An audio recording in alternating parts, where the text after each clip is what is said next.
Hey, what's up guys? So in this video we will see how to enable hotspot on the Vivo Y200 4G.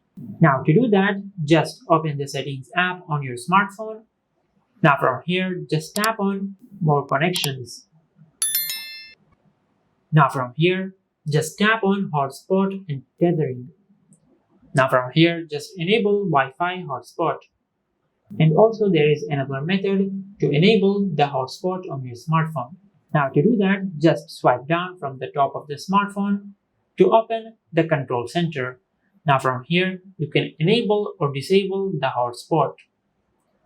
Just like that. Now if you cannot find the hotspot icon on your control center, just tap on the edit button. Now from here, just drag the hotspot option to the control center. Now from here, just go back. Now from here, you can enable or disable the hotspot from the control center. And this is how you can enable hotspot on the Vivo Y200 4G. If you found this video helpful, please like the video and subscribe to our channel and hit the bell icon to get notified when we upload a new video.